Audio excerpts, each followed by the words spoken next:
What is going down, SDS gang? I know you guys are going through it because I'm right there with you. So, we're going to talk about the insane offseason that has already begun, the insane amounts of different stories and things that are popping off. And it's literally still going right now as we start this live to discuss. We have new things happening. Obviously, today was kind of the exit interview day for 49ers players at the facility. It was the last time that media had the opportunity to meet with the players and talk to them before they left. And we got some interesting sound bites from that. But man, we're only 2 days in to the San Francisco 49ers offseason, and it's already insane. So we're going to react to all the crazy stuff going down. We're also going to just check in with each other, check in on the mentals, see how everybody's doing, all that good stuff. But you guys already know what to do. Drop an SDS in the chat. Smash that like button. Let's talk about it.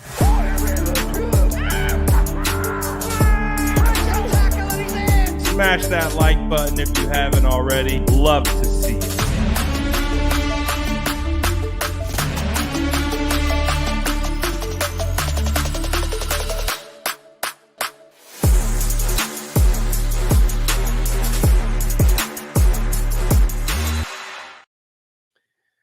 How are we doing, everybody? And I'm gonna do it like this. I know we're all going through it. So mental health check. And again, this is a safe space. So feel free to share what you want. How are we feeling, guys? Like what's the vibes day 2 since the 49ers lost in overtime? Just want to see how you guys are doing, what the vibes are. Check in on you guys before we kind of get into the topics of the day. Because I feel like that's been kind of the common theme for most 49er fans is just absolutely crushed, absolutely gutted from this loss. And it's not just players. I mean, it's not just fans. You can see it with the players. I guarantee you anyone within that organization feels the same way. I think anyone who associates with the San Francisco 49ers, whether fandom, whether being employed, whether, even covering, even if you're not a fan of the team and you just cover them for a living, you have to associate just through the human element of things, the human nature of it. It's been wild. It's been wild. But it's been tough. It's been a tough couple days. I've seen a lot of people talking about how this loss feels like it hurt more than the Ravens loss in 2012 and the 2019 loss. I don't know, for me personally, if any loss will ever hurt as much as it did in 2012, but I would have to say that this one's really close. It's really damn close. And one of the things that I've noticed too is it's kind of like it keeps going, and it's almost like progressively getting worse as time goes on. So this one I think has a lot of different elements to it. Because kind of like JM saying in the YouTube chat, you can't kill what is already dead, and I think that's part of it. It's like for me, I'm numb, man. I'm numb to these losses. Whether NFC Championship, Super Bowl losses, man, dude, it's literally becoming our identity.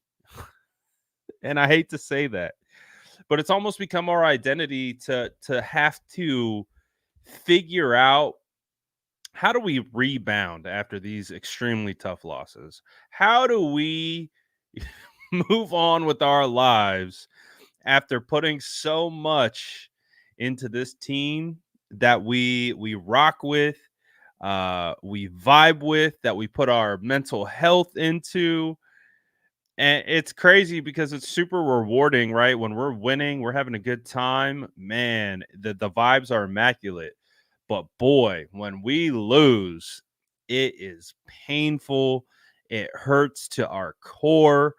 And I just that's been kind of a lot. Like, talking with some of the fans today, seeing a lot of your guys' comments, it just feels like, man, we're we're all going through it still. Um, and that's the way it is, man. That's part of it. That's what we signed up for. But I know we also signed up for hopefully getting a championship here pretty soon. So um, I think just the main thing is, yeah, we're kind of going through it right now. We're kind of going through it's the grief. It's grief, you know. It's the grief process, all the different stages that come along with it, and just trying to rationalize it, trying to keep ourselves from hurting. It's crazy, right? It's crazy what sports does. Because I think if you're an outsider, like if if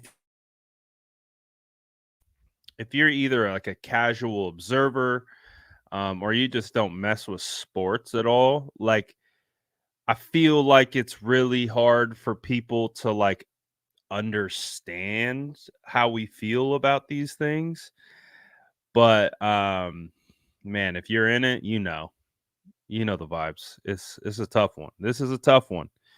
And again, it's tough for multiple reasons, right? It's tough for multiple reasons.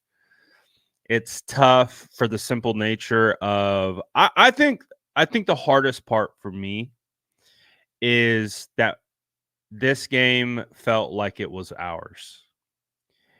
It felt like my whole thing heading into this game was that if the defense played like they played against Patrick Mahomes and the Kansas City Chiefs, we were winning this game. That was like my whole thing was if our defense shows up and our defensive line, and I was talking about that a ton in the pregame, the defensive line, if the defensive line gets after Patrick Mahomes and makes him uncomfortable, which they did, the game is ours because our offense is going to do what they typically do. But that was the thing. It didn't feel like we got the typical offense that we've been used to. And you got to credit the guys on the other side. You got to credit Spags. You got to credit that defense. They played a hell of a game. They played a championship caliber game. They did really good. They did really good, but I also felt like the 49ers could have done a little bit more. Um, you know what I mean? Like I felt like, and again, I still haven't watched the tape, so I'm not going to even try to give you any analysis. I'm based. I'm feel based right now. The felt like we could have gone about it a little bit differently in certain situations. I think the one thing that's making me sick is like hearing the two ways of how both teams managed the overtime situation, and about how like Andy, like one of the things that like I feel like you hear in these Super Bowl moments, I think back to when Bill Belichick stopped the Seattle Seahawks on the 1 yard line. I saw like a documentary where all week leading up to it, they were practicing that route concept where they're throwing basically like a rub route at the goal line and what to do in that scenario. And they practiced it and they practiced it. And then it showed up in the game and they were prepared and they were ready to go. And one of the big talking points so far to come out of this is like the Chiefs had been talking about the overtime rules for weeks. Um, multiple meetings about it, and the 49ers prepared for overtime basically in that dead period between the fourth quarter ending and the start of overtime. And now, does that have a huge outcome on the game? I don't know. But again, it's just like one of those things, right? It's one of those things where it's like you're trying to like grieve, like you're grieving after a loss, and you're just like hearing the back and forth, and you're just like, oh, I didn't want to hear that. I didn't need to hear that. I would have been fine if I didn't know that information. What impact does that information have? I have no idea. Would there have been a different set of circumstances if there was more preparation in that scenario? I have no idea. All I know is that when you hear it, I feel like after a loss, it hits a little differently. Um, I'm not even I'm not even posting it. I'm sure you guys have probably seen the video of Fred Warner reacting to Dre Greenlaw tearing his Achilles.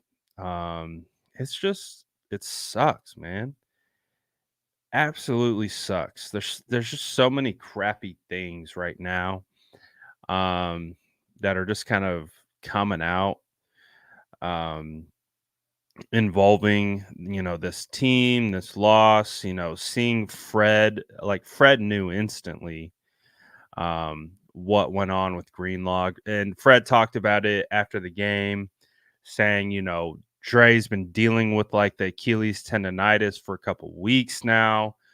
And just seeing their reactions to like Dre tearing his Achilles, like running onto the field, like, God, my heart already hurts enough. Like it already is in enough pain. And it's like, now we get to watch Fred, just I mean they're the dynamic duo.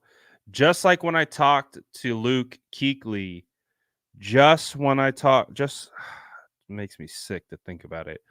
When I talked to Luke Kuechly, he literally said, "You can't talk about Fred without talking about Dre." And the reason why he said that is because they are a phenomenal tandem. They play so well off each other. They do things together. They feed off each other. So to see that, brutal. Absolutely gut wrenching to see that. And then what other things have come out that we need to talk about? There's more things. I haven't even got to like half of them.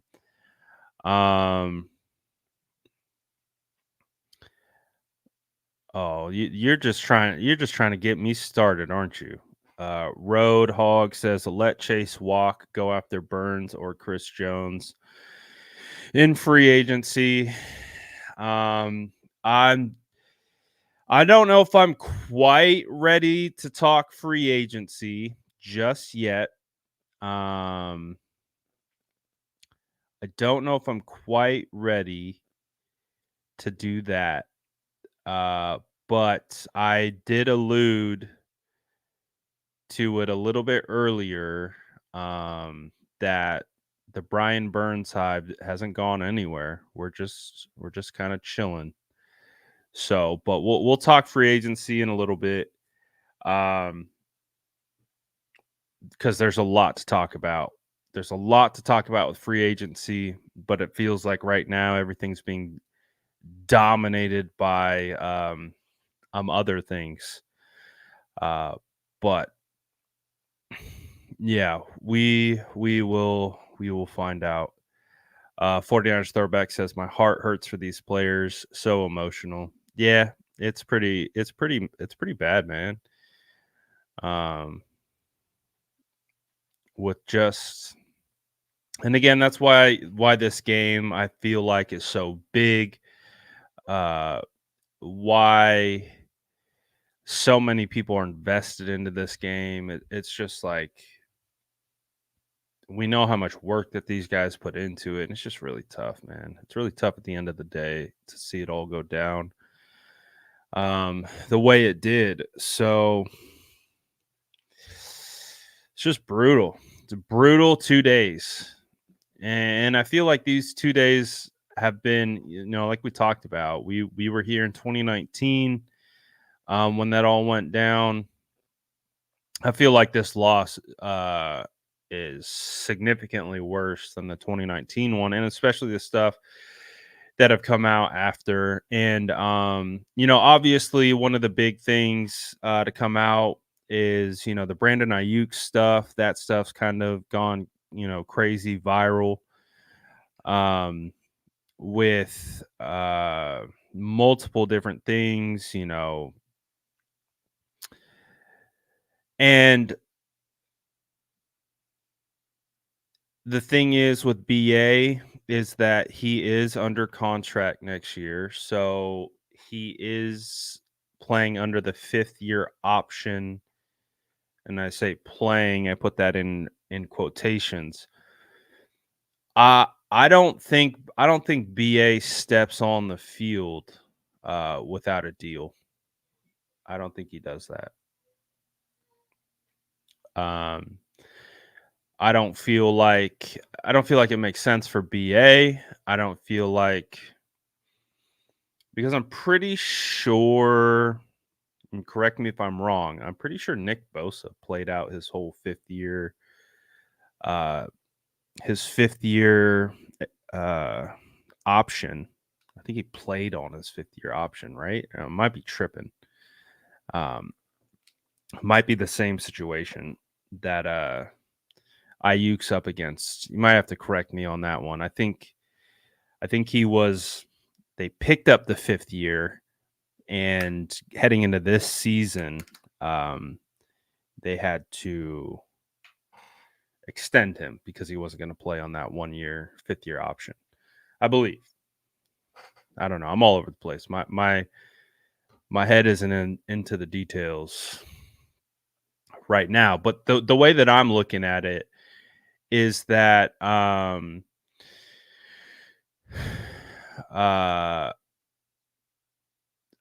if I'm BA, I'm not playing on the 5th year. It's now or never. Just turned an all-pro season, and doing so in limited production. I feel like you got to go get the bag now. So, I definitely understand kind of where BA is coming from. So I think the biggest thing with Brandon Aiyuk right now is we just got to wait and see. We just got to wait and see. Um, I selfishly want Brandon Aiyuk here. I want BA to be a Niner for life. Um, BA's my guy. I mess with BA tough. I want BA here, but I also want the best for BA. And we've talked about this on this channel before. I've always talked about it, and people have given me flack for it too. But I've always been pro player. I've always been pro player. Yes, I'm a 49er fan. All that good stuff, but I'm also pro player. Because I think being a player myself, obviously never to the level of these guys, but being a player, I understand how difficult this game is. Like I understand what it's like to do two-a-days for an entire off season, trying to get yourself prepared for a season, and how much work that you put in when no one is paying attention, no one cares, and how much work you have to do to get yourself ready for a season. And I understand what it's like to be injured. I understand all those different types of things. Now, I don't understand everything from their perspective because I never played in the NFL or ever at that level. But at a certain point, man, you have to You have to do what's best for you at the end of the day. And and that's why NFL is kind of difficult because it's a team game, but it's also a business. And you kind of got to do what's best for you and your family. At the end of the day, you hear that all the time with these players. Got to do what's best for you and your family. And that's it. That's really what it's about, doing what's best for you and your family. And so I hope that what's best for BA and his family is getting a fat contract extension from the San Francisco 49ers, getting a bump in production and opportunity on the field, and being featured more. That would be my ideal scenario. But also, if it requires something else, I get it. I get it as well. BA's my guy. I want the best for BA. And that's what it comes down to. So we'll see what this offseason is going to look like.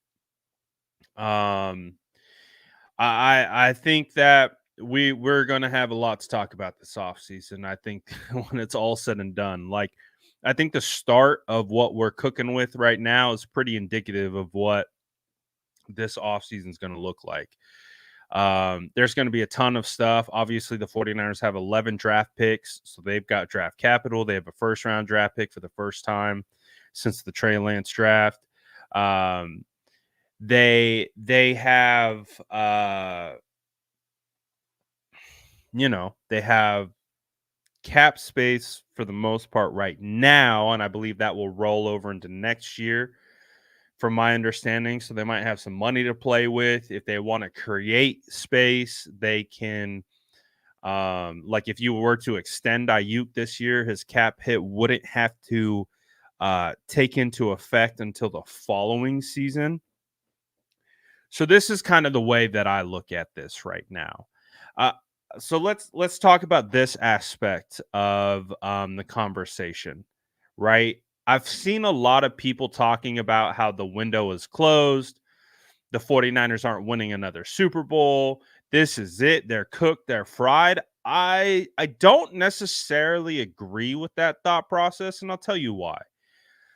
A big part of why I don't really subscribe to like, oh, this is their last chance. Oh, let me start off by saying it's going to be extremely hard for them to get back to this spot. It's going to be very difficult for the 49ers to end up in the Super Bowl again. We know this, though. We know this. We know that getting to the Super Bowl is a huge challenge, which again, why this game feels like it hurts so much. But with that being said, I think the silver lining is that Brock Purdy is on his rookie deal, and he will be on his rookie deal next year. So the 49ers theoretically can push their chips into the center for one more season before they have to start messing with the idea of extending Brock Purdy. So, and Brock, if he puts up another season like this, he's going to get a lot of money. And so that is going to change the dynamic of the roster construction.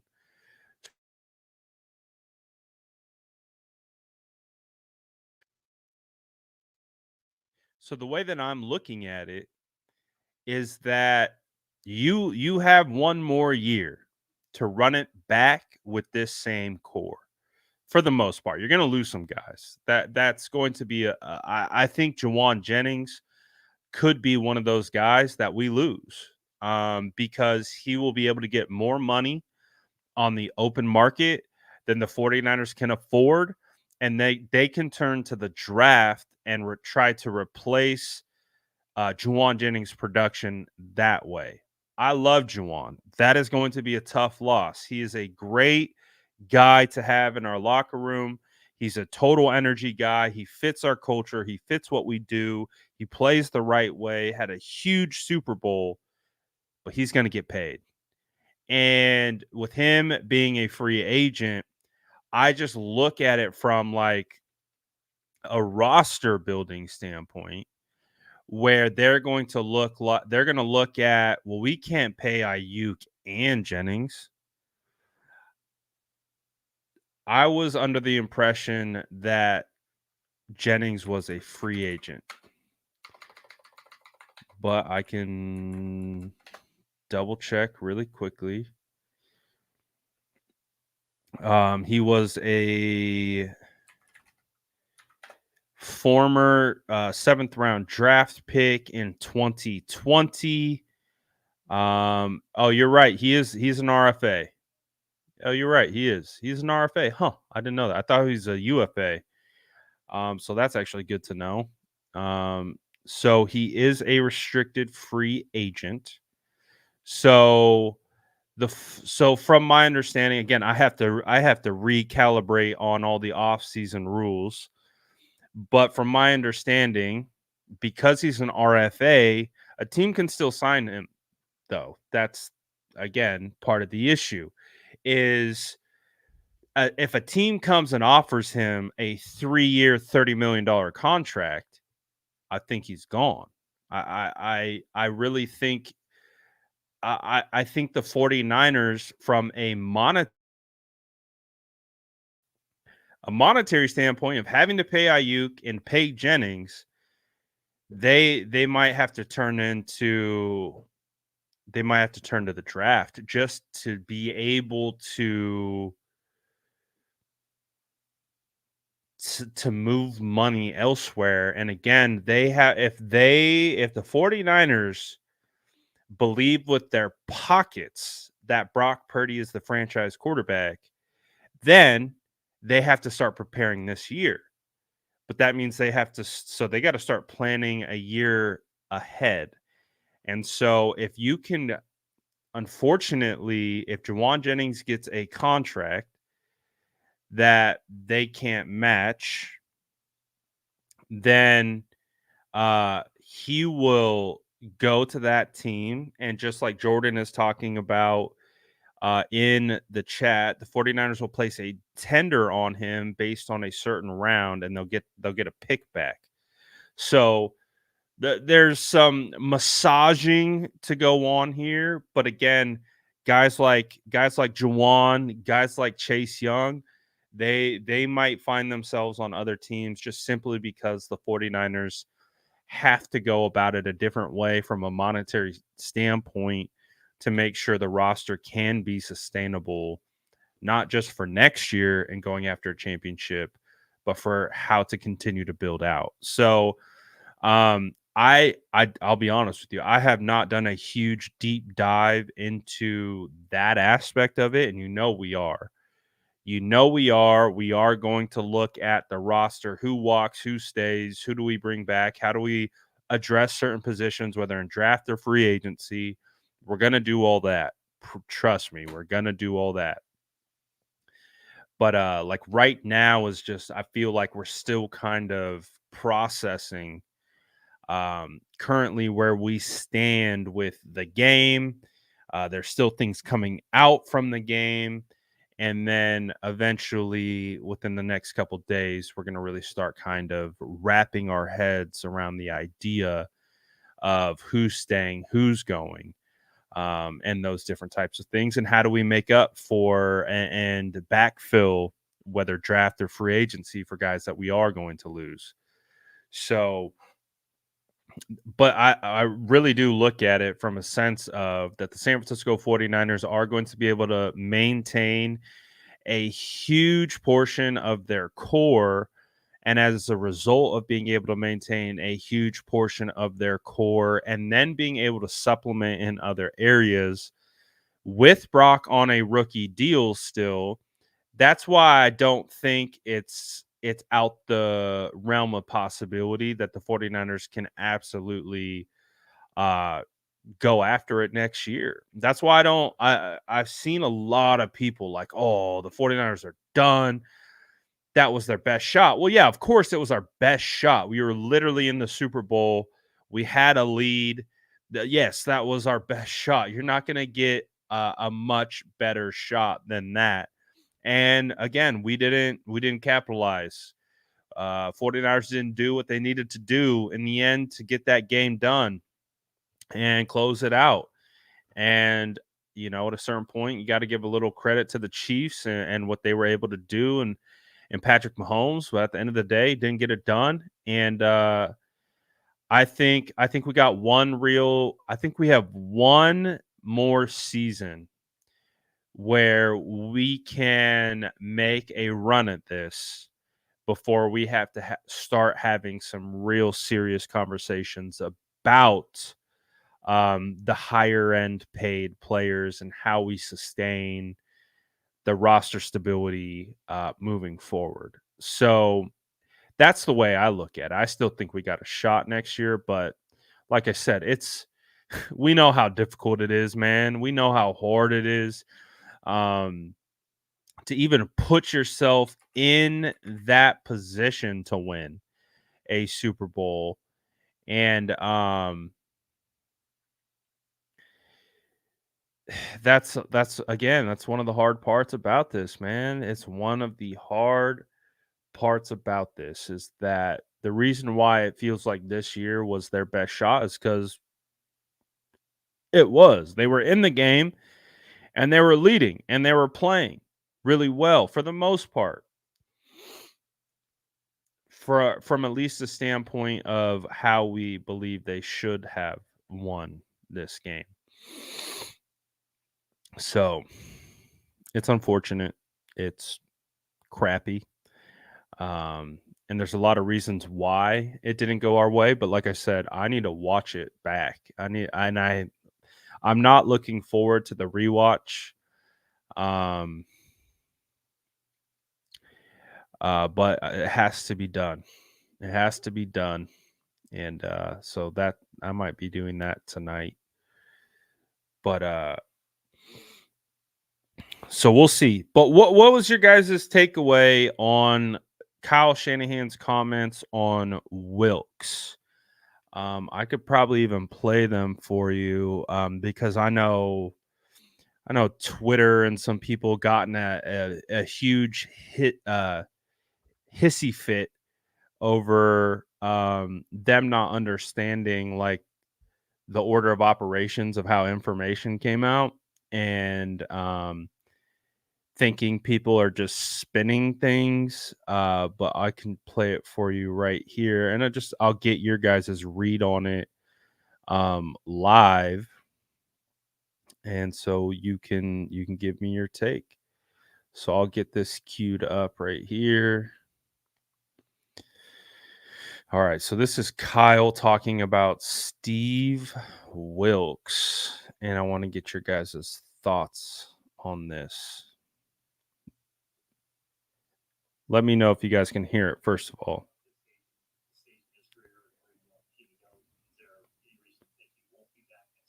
No, that's stuff that we'll talk about a ton as this week goes. We'll talk about a ton of offseason. Where we want our team to be, our defense, our offense, special teams, and that's a lot of conversations, a lot of film, a lot of personnel, and salary cap things we got to discuss, drafts. So. All right, let's try this one more way before I throw my computer through a wall. And if not, we'll do it the old-fashioned way. But we're gonna give it one more shot. I can't do video file. So let's see. One last try. If we can do volume. I might even turn it up a little bit just to see what happens. Steve Wilkes, have you guys spoken Will? His stage in his career and where you want the team to go. Is there any reason to think he won't be back next season? No, that's stuff that we'll talk about a ton as this week goes. We'll talk about a ton in the off season. Where we want our team to be. Let me know if you can hear it. Special teams, and that's a lot of conversations, a lot of film, a lot of personnel and salary cap, things we got to discuss, drafts. So no, we're just haven't even watched the game yet. To tell you the truth. Steve Wilkes coming back next year? I haven't talked to anybody yet. So yeah, I expect all our coaches to be back. All right. Well, anyways, he's asked about Steve Wilkes returning and is very non-committal about Wilkes returning. It's like he sidesteps the question, effectively saying that they have other things to do. They need to do this, they need to do that. So can't answer that question right now. And then was asked point blank again, and he says he expects everyone to be back. So I don't know. I don't know what that means. I know Kyle kind of plays in these. He doesn't want to lock himself into something, but it also creates room for people to ask questions. And this is something that, Kyle does from time to time, where he does say he expects all the coaches to return, but I expect a lot of things, you know. I expect I expected the 49ers to win the Super Bowl. You get the point, is that when you're listening to, again, it's smoke season. I want to make that abundantly clear that there's a reason why it's called smoke season, is because you don't listen to what they say. You watch what they do. We gotta swim through the smoke to really find the true answers. So we are in that part of the season where, I love those guys. I love Kyle, love John, but hey, I'm looking at everything like they're saying, like, what do you mean by that? Unless we get definitives at this current state of the year, and we leave open-ended have open-ended answers, um that leaves it up for interpretation. So that's why we call it smoke season, because we're chasing the smoke. We're trying to figure out um what are you really keeping Wilkes? Are you evaluating, does someone else fit better into that role than Wilkes? Um because if I get it, like maybe, the timing hasn't worked out where for you to make that decision yet, but that to me, as I'm trying to interpret it, makes it feel like that is a possibility. There's a possibility that you could move on from Wilkes.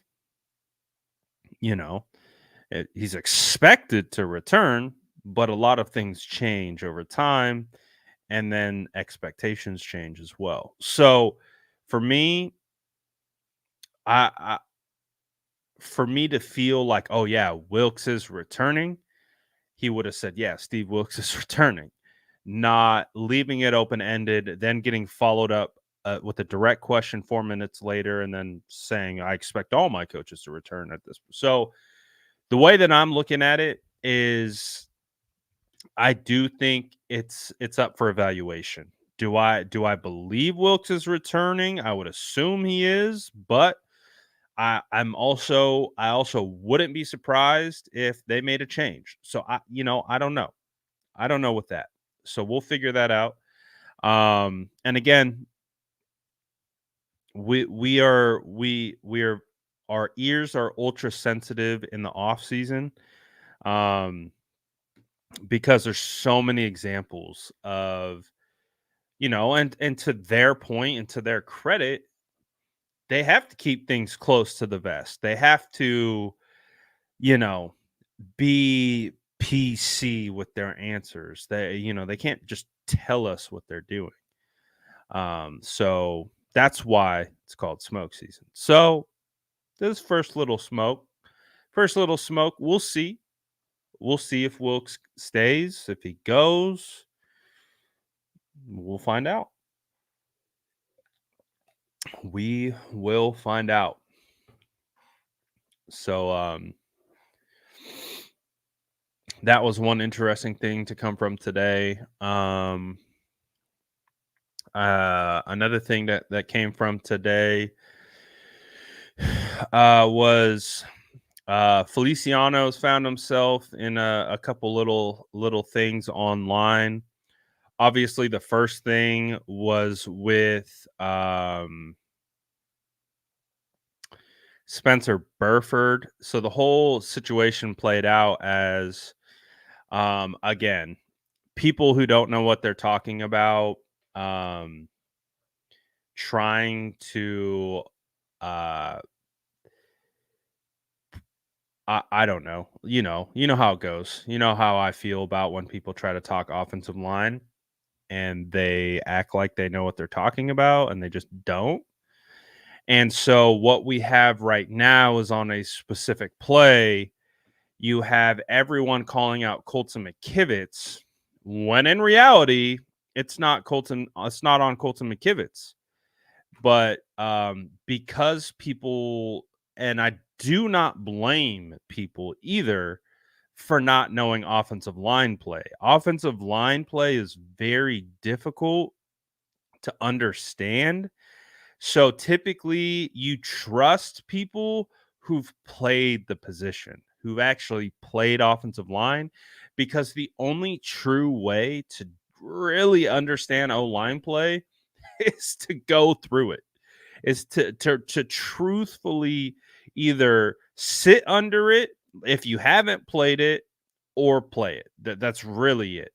If you don't, then you are likely not going to know what it takes to be a true good, great, bad offensive lineman. So everyone's piling on Colton McKivitz. Oh, how's Colton going to let Chris Jones free? And it's not, Chris Jones isn't Colton's guy. So I understand where Feliciano's coming from, because I've done this plenty of times.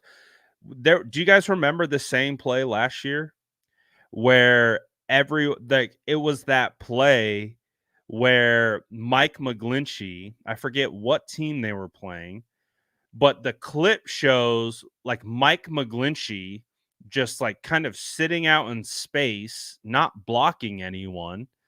And then the inside guy gets a free hit on the quarterback, and everyone is freaking out on Mike McGlinchey for standing out there looking like he's not doing anything, playing patty cake with the air. I don't know if you guys remember this play on Twitter, because everyone was freaking out about it. But at the same conversation with everyone back then, it was Mike is not responsible for the inside guy. That is the responsibility of the guard, who also happened to be Spencer Burford at the time. Spencer Burford needed to slide out and pick up the guy who rushed free, and that did not occur. And the same thing happened in this game that everyone is talking about. Spencer slid the wrong direction. He went the wrong way. And as a result of that, it became a massive blunder. We know the outcome of it. And so what Feliciano is doing is just saying, like, hey, guys, this isn't on Colton McKivitz. But as a result of that, it's, well, then who's it on? Well, it's on Spencer. And so that's where, like, then Spencer sees it, and then Spencer responds to it like, dang, man, like that. And then that goes viral. And, Feliciano's like, damn, my bad. Like, He's pissed. Feliciano got hurt. He wasn't able to re-enter the game. And then they kind of went back and forth. They both took accountability for it. Burford took accountability for the mistake. Feliciano took accountability for, shouldn't have said it the way he said it. Whatever. We move on with our lives. But then now you have Jalen Carter, the Philadelphia Eagles defensive tackle, picking that up and then like taking shots at Feliciano. And then we come to find out that Jalen Carter has been going after Feliciano since the Eagles game and threatening his children. Like, what? This offseason, it's freaking insane. I can't believe it. I just can't. We're 2 days in. Can we save some of the like juicy offseason drama for like maybe a week out? I mean, yeah, can we get through the game first? Can we get through just kind of processing the game before we get into the crazy drama? Now you got Jalen Carter like threatening Feliciano's family like on social media, and there's actual like receipts of it. Like, jeez, man, this is crazy. We're supposed to be preparing for the parade right now, not talking about this crap. This is why this sucks so much, man. This is why this whole situation is just crappy, because we should be preparing for a parade. We should be celebrating our 6th ring. That's what we should be doing. And that's why this hurts so much. That's why this is so painful. Is that we have to deal, with all this drama now and people calling for Kyle Shanahan to be fired. Is Steve Wilkes going to be back? It's like, BA and that situation with him and his team. And then, the overtime stuff. It's just like, oh my gosh, this is painful. This is painful. Oh yeah, Fletcher Cox taking shots at Debo. I mean, it's just nonstop, man. It's I think we have, this is why 49er fans get so hyphy, man. Like when people ask like why, the whole quarterback thing and why we got so high, like why that was such a hyphy situation. It's like look at what we've been dealing with. Look at what we've been going through. This is why we get so hyphy.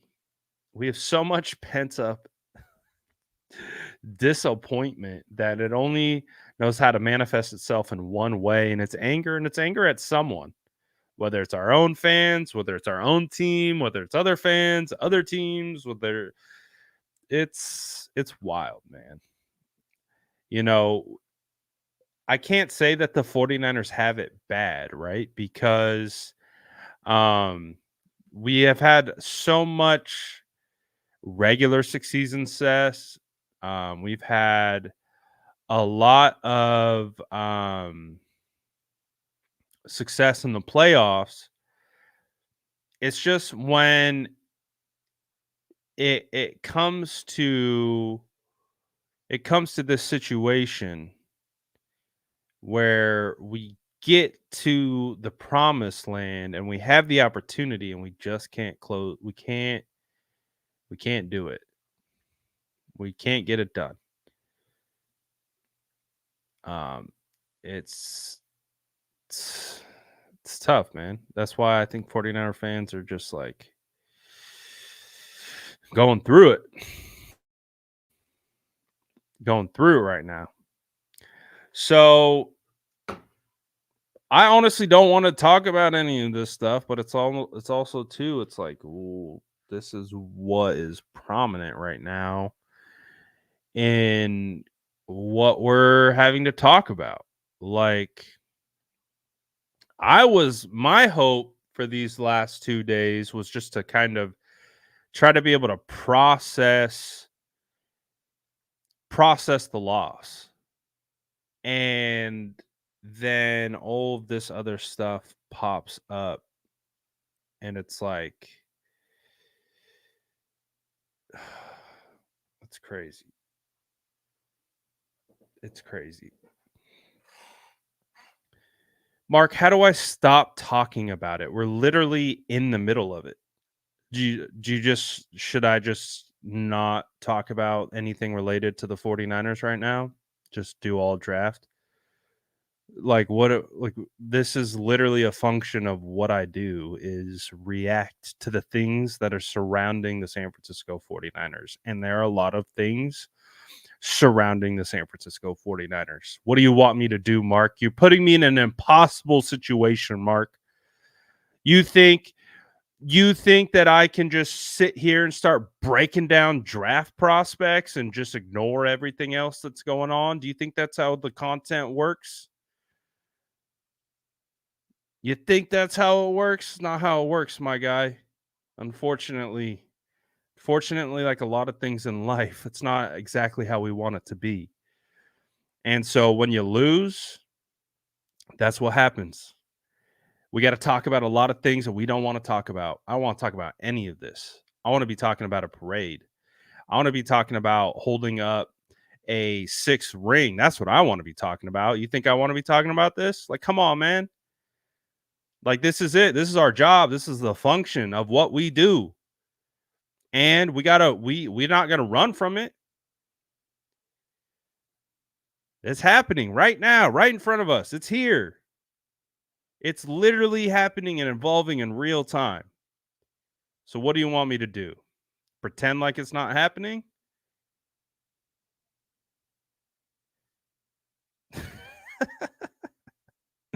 I love you, Mark, man. You know the vibes. I know you know.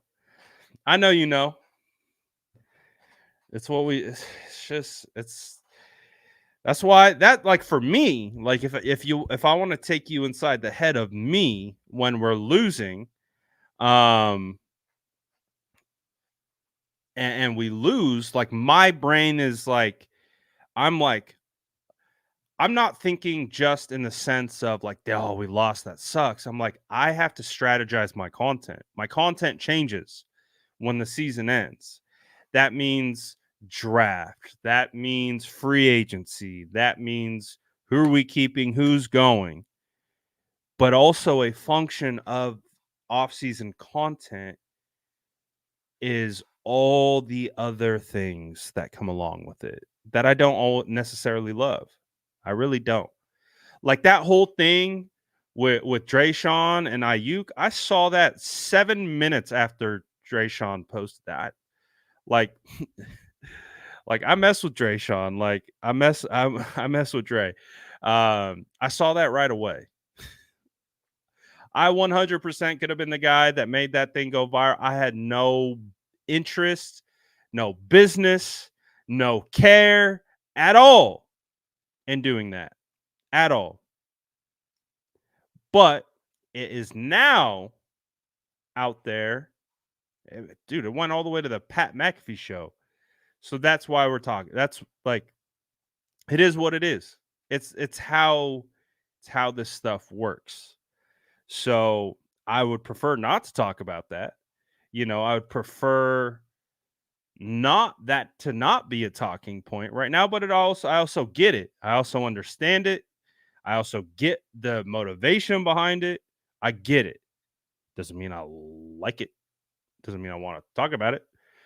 It is what it is. And this is new media. This ain't your father's media. This ain't your grandpappy's media. We live in a much different world than we lived in 4 years ago. So what we do matches what the current climate is. And we will continue to do that, and we'll continue to evolve and adapt and do those things because that's how we stay relevant.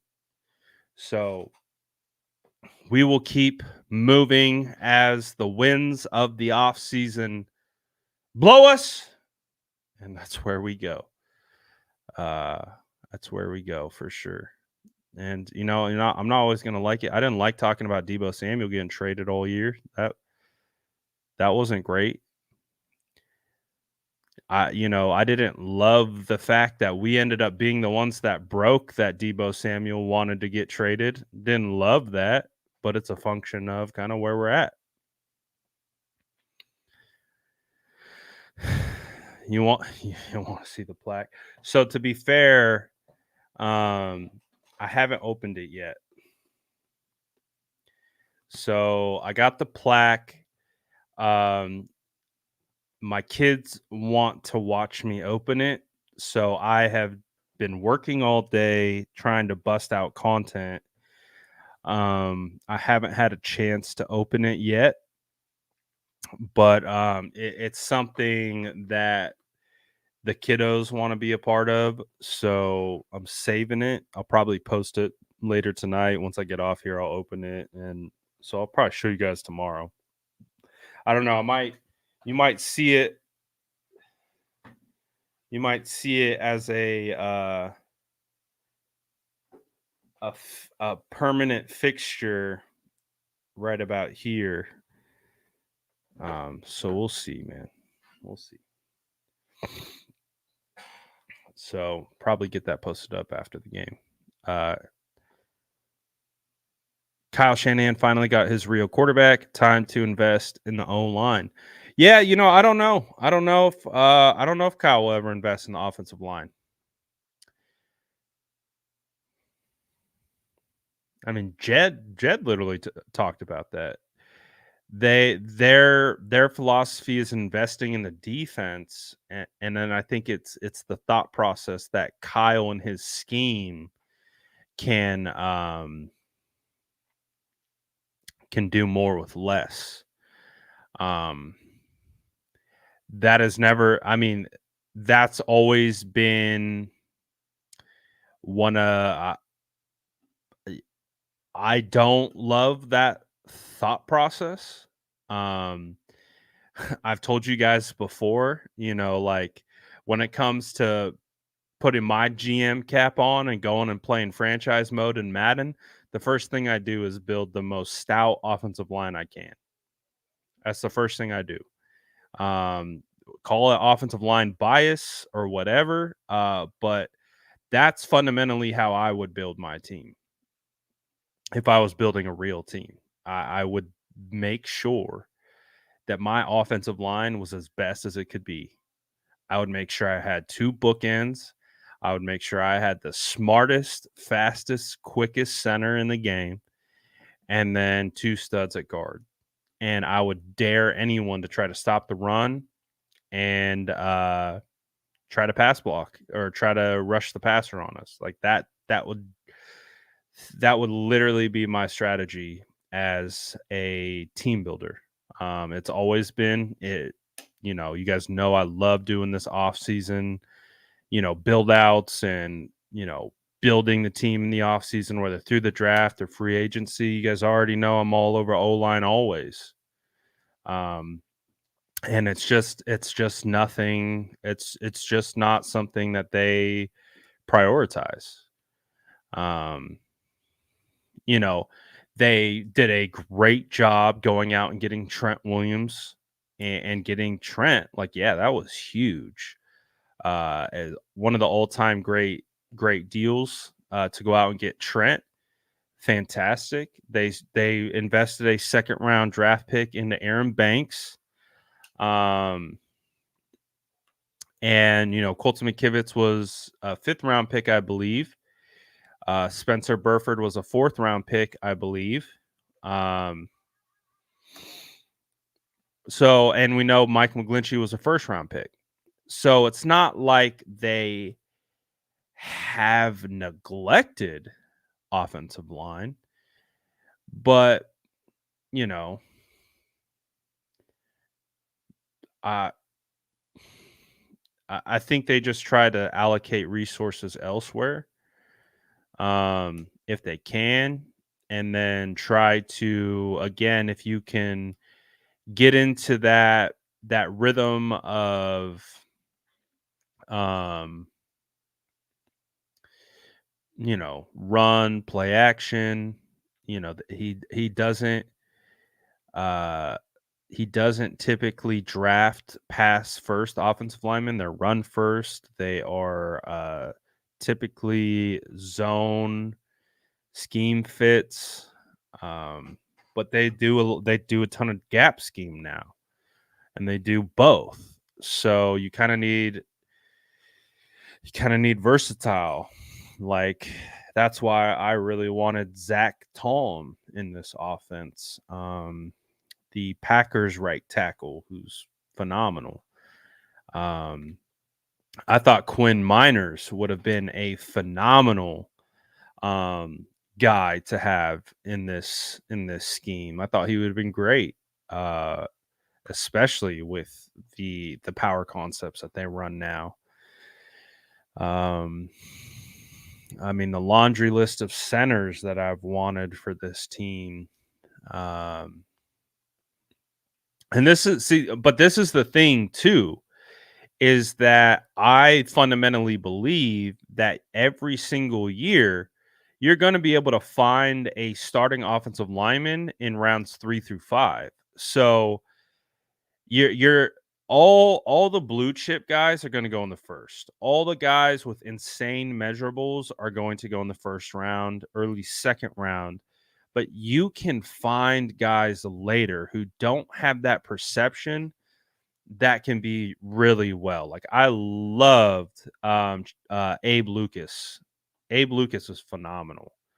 He was drafted by Seattle.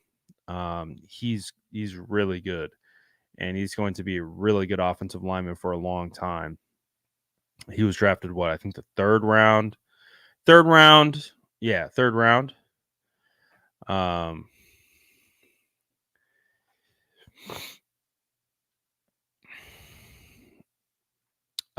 Burford admitted he was following his instincts instead of sticking to the scheme when he didn't block Jones on third down. I mean, hey, we break down Spencer Burford all the time on this channel. We do offensive line breakdowns, and that's always going to be Burford's biggest issue. Is Burford's biggest issue isn't having ability. He has the ability, he has the size, he has the speed, he has everything that you want in like a prototypical right guard. But he's not consistent that's exactly it. He's not consistent within the scheme. He's not consistent within the technique that's called for. And within this offense, you can't have that. You have to be on point with your technique, because if you're not, you're going to get beat just by not executing your technique. So we've broken it down a bunch of times. We've broken it down like, misstep, mispunch, head on the wrong side. Those things stack up, and that really has been Burford's biggest issue. It's not that he's not capable. It's not that he's not talented. He is. He's talented. He has size. He has speed. He has measurables. He has strength. He has all of those things. But it's being consistent within the technique where he's still struggling in year 2, and it showed up at the worst possible time. And it's to the point where people are looking at him for being the reason why the 49ers didn't win the Super Bowl. So the way that I look at it is, if we're having an honest conversation about how the 49ers need to build this offensive line going into next year, they need a right guard that they can rely on.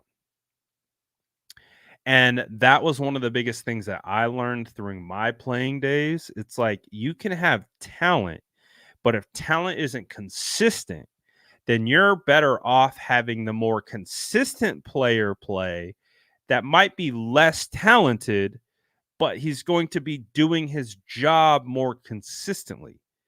That's one of the things with offensive line play that people have a hard time like understanding. It's like, man, if I have to put myself in offensive lineman coach's shoes, I'm probably going with the guy who can be doing his job more consistently over the guy that's more talented, because with offensive line, it's body of work and you have to be able to do it consistently.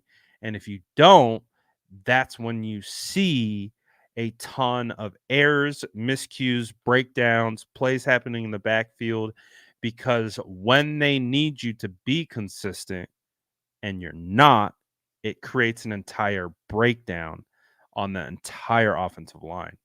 And that's just been the tough part. That's been the toughest part of scouting Spencer. Is he has the tools, he has the traits, he has the measurables, he's a good kid. Um, he has everything that you want, but the technical aspect of the game isn't where it needs to be. And unfortunately, that's why he got benched in the playoffs. Is it comes down to that. It comes down to that. Just the technical side of it. That's it. And so, if you're scouting offensive line, you have to scout technically. Like, I was a big Saldiveri guy because Saldiveri was technically advanced for a college player. He wasn't the most physically imposing guy. He wasn't the biggest offensive lineman, the strongest, the fastest. It's not why I like Nick Saldiveri. I like Nick Saldiveri because he was technically advanced for where he was at Old Dominion, and that he would find success in a scheme that requires technically advanced offensive linemen, because he would fit already. You don't have to teach him any of that. You can put on size, you can put on strength, you can do things to your body. But if you don't understand the technical side of playing offensive line, like to that level, there's a good chance you may never reach that. That's why you have to be able to identify technique in college. You have to be able to do that. If you don't, you know, I think Burford maybe has another year or two where the 49ers have to figure out, can he advance his technique to where we need it to be? And if he can't, then they can't wait. That's the hard part about the NFL. That's why I'm always after technically advanced offensive linemen, because you ain't learning in the NFL.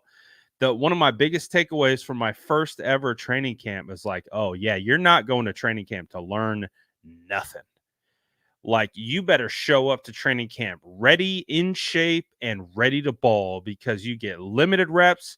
You only get so many opportunities. You get like 4 to 5 padded practices before you're playing in preseason games. Nah, you're not going to training camp to learn nothing. You're going into training camp to get ready to play games.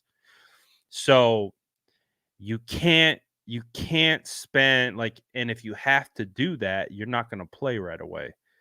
So you got to get guys that are ready technically advanced. Just I mean, that's always been my thing. um are we going to challenge the offense to revolve around Purdy or not? Are we going to are we going to change the offense to revolve around Purdy or not? um I don't know what you mean by that. But as long as Kyle, I would say, is the play callers, it's always going to revolve around Kyle. And I think that's why people are kind of upset with Kyle, is because they feel that, I think, I think they feel that thought process is that the offense kind of revolves around Kyle. Um, it doesn't even revolve around CMC. It doesn't revolve around Kittle. It doesn't revolve around Debo. It doesn't revolve around Aiyuk. It doesn't revolve around any of those guys. It revolves around Kyle. And it revolves around what Kyle wants to do. It doesn't he Kyle, and I think that's, you could maybe even say that's part of the reason why Brandon Aiyuk is maybe upset is because you know you look at the top targets of the top wide receivers in the NFL, and they got like 50, 60, 70 more targets than Brandon Aiyuk does. Like, I think Justin Jefferson had like 70 more targets than Brandon Aiyuk on this season. I think AJ Brown had like 40 more targets than BA this year. Um,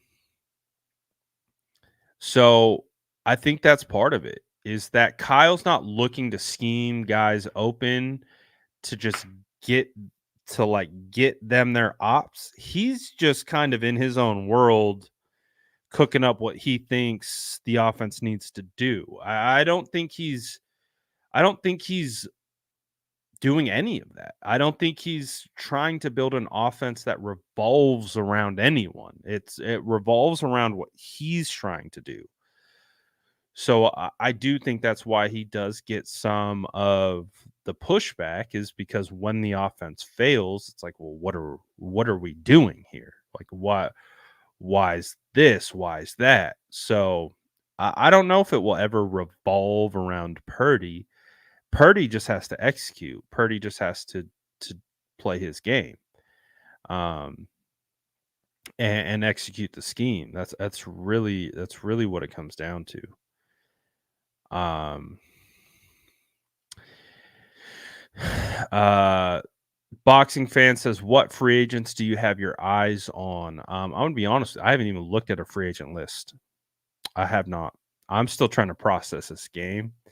I know a lot of people have turned the page already, and they're ready to start building out the next roster, which I love to do. Trust me, I love playing general manager. It's one of my favorite things to do.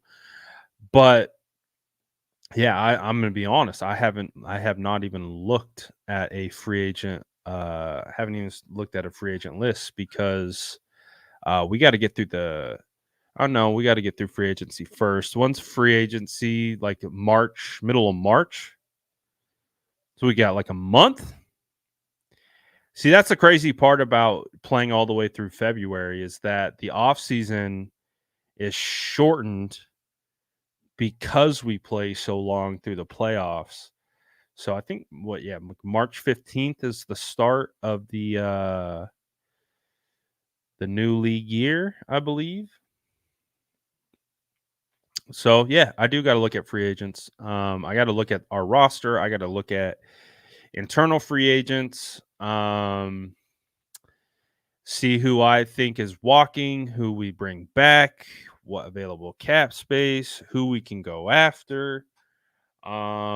So what I kind of anticipate what this week will be, I will anticipate it's going to be post-mortem on the Super Bowl, getting through these early hurdles of drama, and then we're into the draft. We're into free agency after that. So I think this week, it's Tuesday. Tomorrow will be Wednesday. We'll just kind of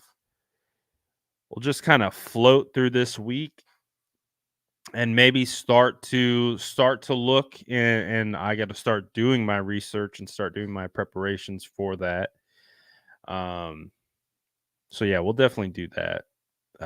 But I got to figure out who I think is leaving first in free agency. So that's also a part of it, right? We got to figure out who's gone, who are we backfilling, and all those different types of things. So that, trust me, we're gonna spend a lot of time on that. Um, because we got free agency coming up.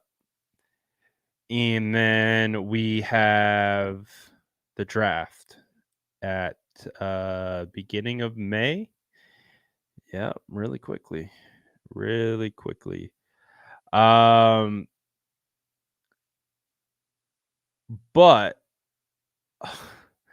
you guys already know what free agent I want. This is how I'm thinking of it. The 49ers have the opportunity to spend on one outside free agent, kind of like what they did with Javon Hargrave. They have one. They'll be able to go get like middle tier depth guys to backfill the roster, but you guys already know who my one is. And I already alluded to it like a while ago. And I've told you that we haven't gone anywhere, that we are just kind of chilling. Just kind of chilling and just waiting for the season to come because I already got my plan. My plan's already in place. The chat already knows. The chat already knows the vibes. You know who that free agent I want is. And you know how I'm going to build out the other spots probably too. You got a first round pick 31. You can find good cornerbacks at 31. You can find some good cornerbacks at 31. Trust me. You can find some good cornerbacks. You want a cornerback? You want a true number one outside? Use Diamador in the slot? And you really want to go for a 6'1", 6'2" kind of number one style cornerback? Oh, you can find those guys at 31. You can do that for sure. I wouldn't be surprised if 49ers re-sign Colton McKivitz. What are you guys' thoughts on that? What are your guys' thoughts on Colton?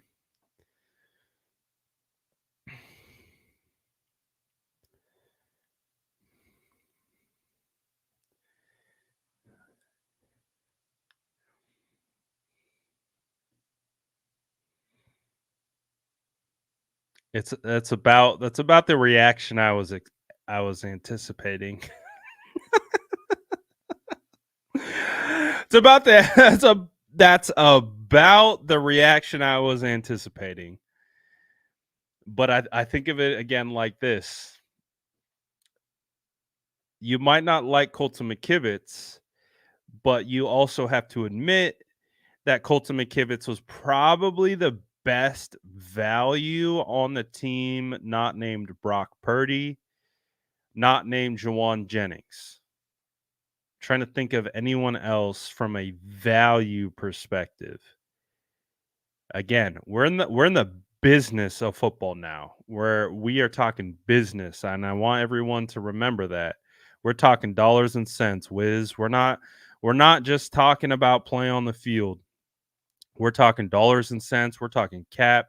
We're talking about that stuff. So that's where the offseason conversation changes. Is yes, we would love an elite right tackle. We would love our own Lane Johnson. Who wouldn't? But those costs, though, you have to pay for that. And so when you look at what Colton did, you look at how much Mike McGlinchey got paid. If you can get McKivitz on a reasonable deal, like I'm talking reasonable, don't you think the Niners would do that? I think they would. I think they would. So I think that's something that we have to prepare for. I'm just keeping it 100 with you guys. I'm just keeping it 100, keeping it a buck. You know, Colton might come back on a cheap 1 year. maybe a cheap two year.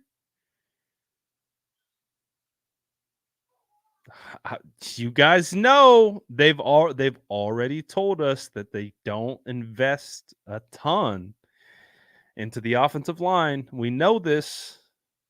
We know this. So I'm just gonna say this now. Like maybe some reverse psychology for you guys, but I anticipate that the 49ers aren't gonna draft a tackle high.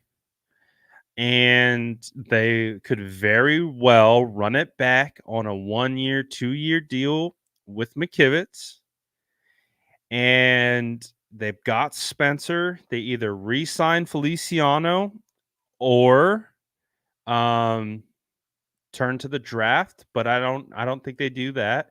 I think they want a veteran, which has a great opportunity for Feliciano to be back because he's proved he's more than capable.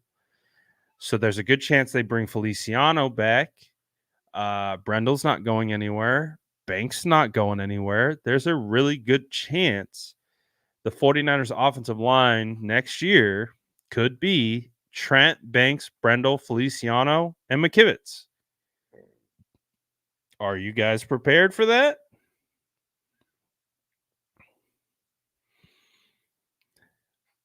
Again, part of my job is trying to put my brain in the brain of Kyle Shanahan's, which is very difficult.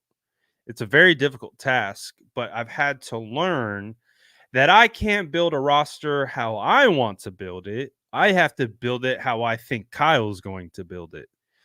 And how I think Kyle is going to build it is get another value out of McKivitz.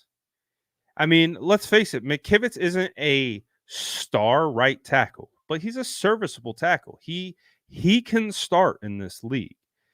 He's never going to be an elite guy, but he's also proven he can play every game this season and play okay, play well, I would say.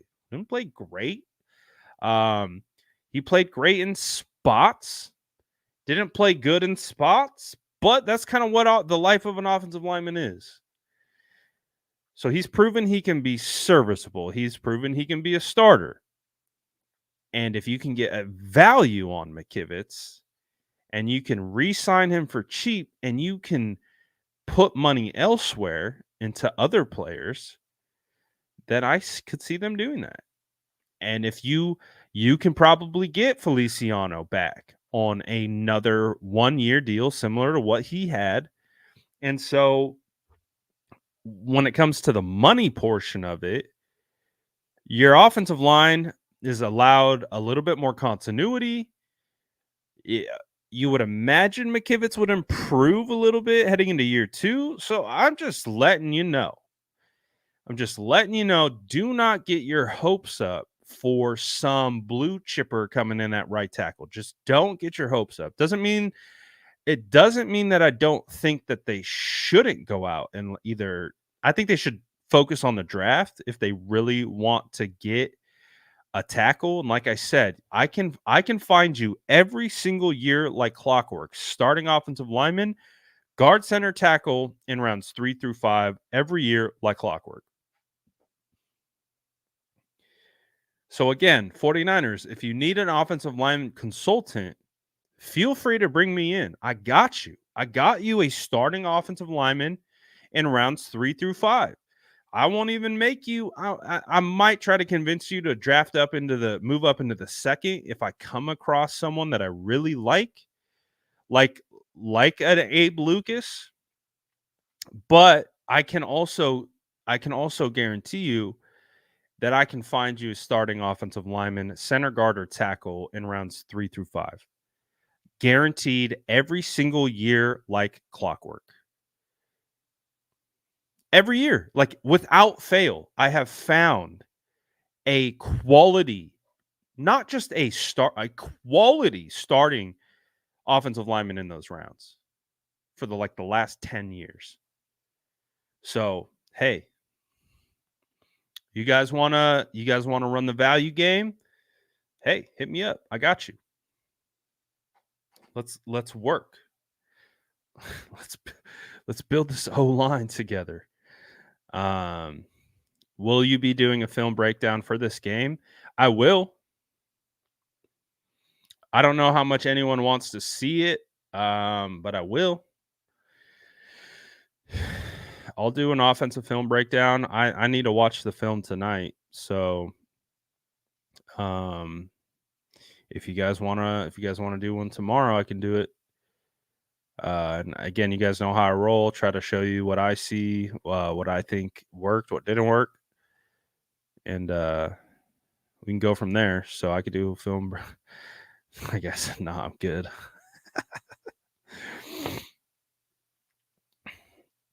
Early in Kyle's career, he said players pay attention to who the teams pay. Do you think it would be a huge mistake to let BA and JJ walk after paying Debo? Let's be 100% honest here. Those two are dependable. I think it would be a mistake to let BA out the door. But I also do think it would be a mistake to not utilize BA to what he's capable of. You got to force feed that man the ball. Like you got to get the ball into BA's hands, man. Like you have to. You have to get him the ball. He's a playmaker. You got to put the ball into his hands.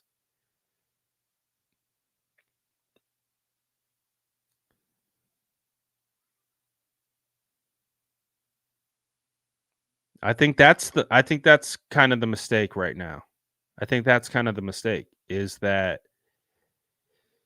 BA's a playmaker. Has the potential to be a top 3 wide receiver in this league, and he knows that. And if you're not going to get him the ball and you're not going to scheme for him and get him just force fed, are you maximizing his potential? Are you maximizing your offense? So I don't know. And JJ, love Juwan. Juwan comes in super clutch, but like I said, he's put enough on tape that someone's going to pay him, and I don't think the 49ers are going to match. He is an RFA, and he's proven to be a great teammate. Had a huge game in the biggest game of the year. JJ is going to get paid, and I don't think the 49ers are going to match. So you got to get prepared for that. And, you paid Debo, so you're riding with Debo. And so the 49ers, unfortunately, are looking at a situation right now where they could be without BA and JJ potentially. If something, goes sideways in contract negotiations with BA and he says I've had enough. He says I want the Devontae Adams treatment. That's what I want. I want to go to a place where I'm getting 15 targets a game. That's what I want. Can you promise him that? Can you give him that? Will you do that? That's a Kyle question. That has nothing to do with money. That has nothing to do with how many years are on his contract. Can you get Brandon Aiyuk targeted 15 times in a game? Can you do that? Because if you can't,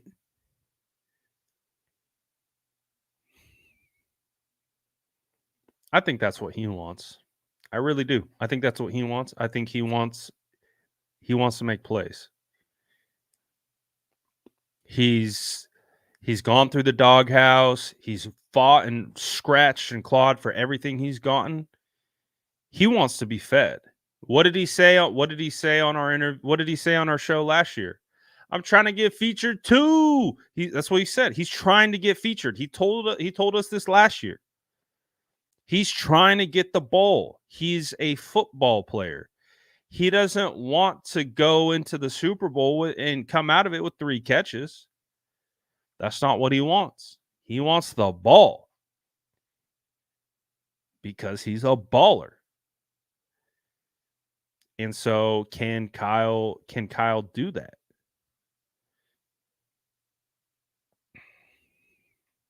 I don't know.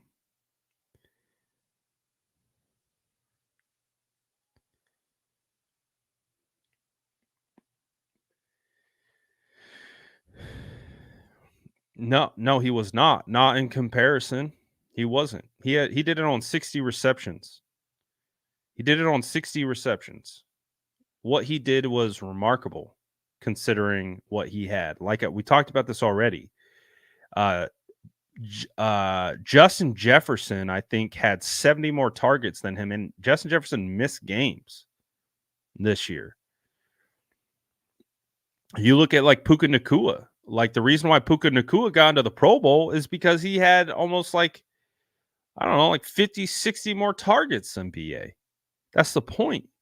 If BA is getting 130 targets a year, BA's putting 1,700 up on the board and damn near 20 touchdowns.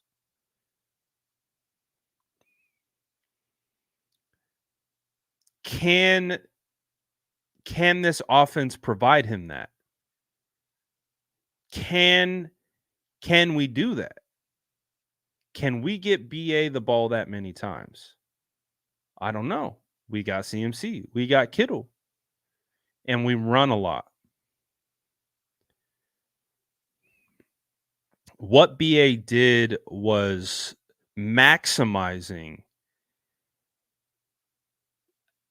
the production of one of the least targeted wide receivers within the tier that he produced. That's the context. Yes, he put up nearly 1,300 yards. I think he was over 1,400 yards throughout the playoffs. But he's a 1,800 yard guy as a number one option in a modern passing scheme. And so can the 49ers provide that for him? We'll find out.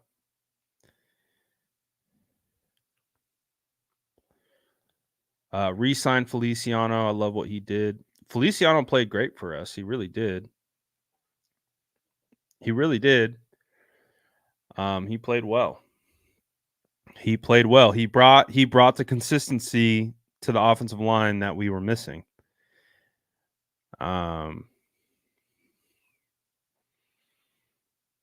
So that was definitely a big part of that, as he brought some stability to the group. That was one of the first things I noticed when he stepped in. Was he might not be making flashy, super flashy pancake blocks all the time, which he was able to do. He was pancaking dudes, but he brought consistency.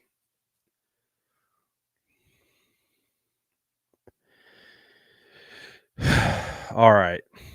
It's been an hour and a half.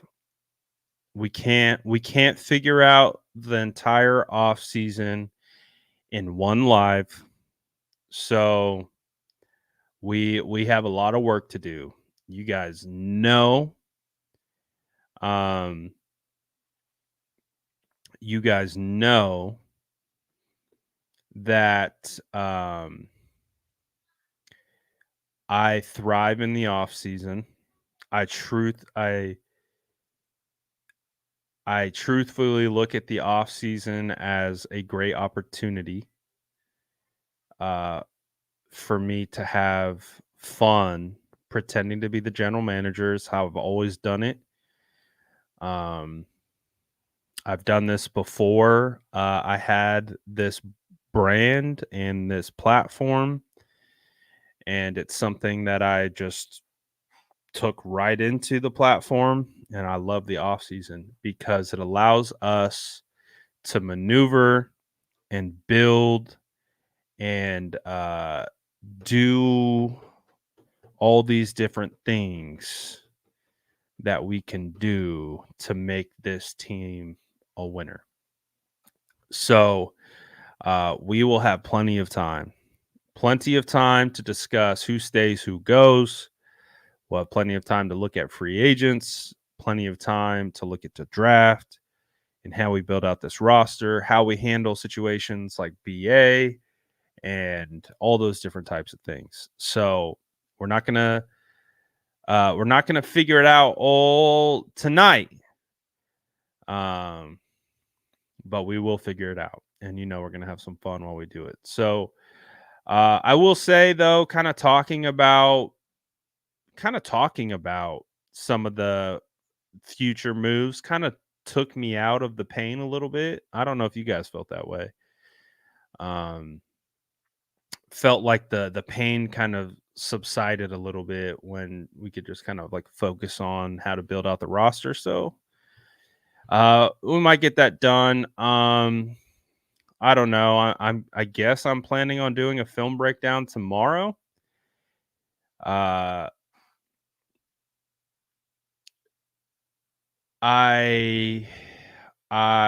will. I think I just got to do the film breakdown. I think I just got to do it. Just get it done with. Just get it over with. Flush it out the system. Again, if you don't want to be a part of it, totally understand.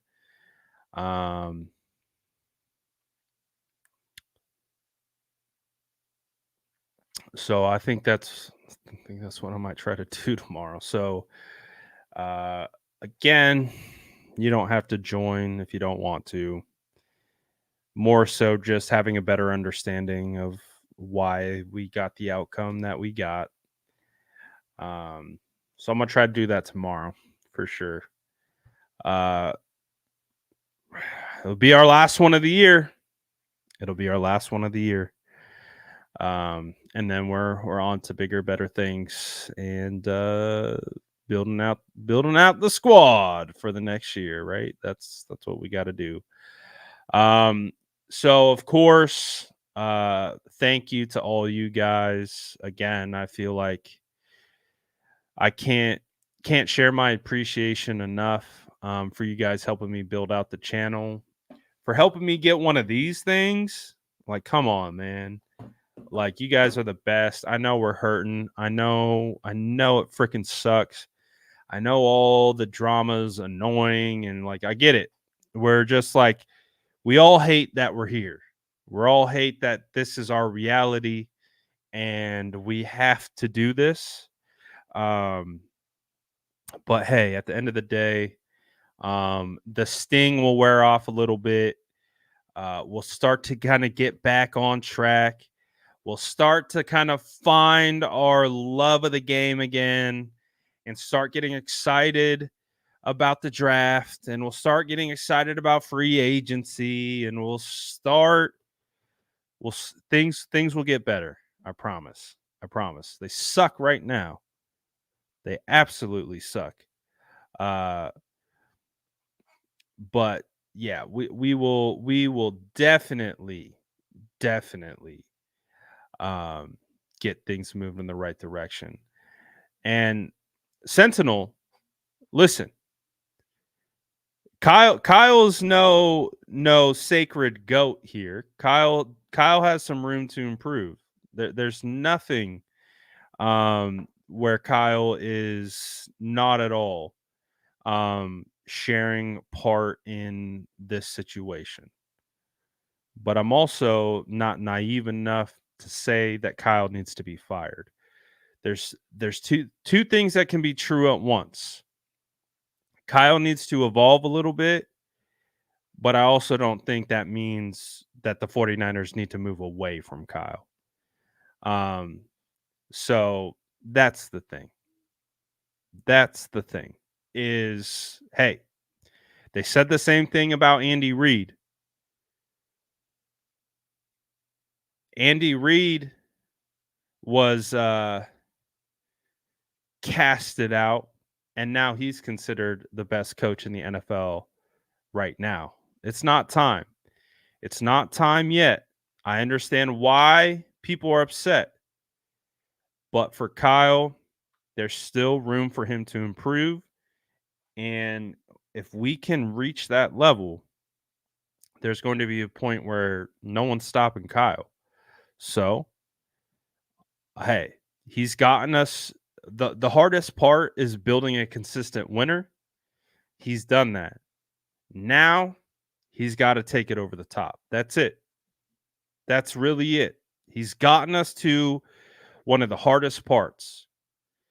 Building a culture, building a team that can have success year in, year out amidst multiple adversities.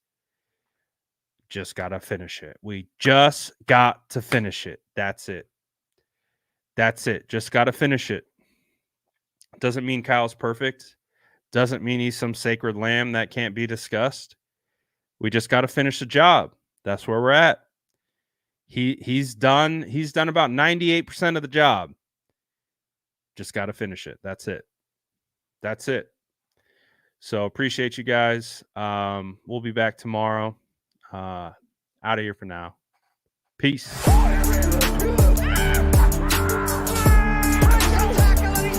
Smash that like button if you haven't already. Love to see you.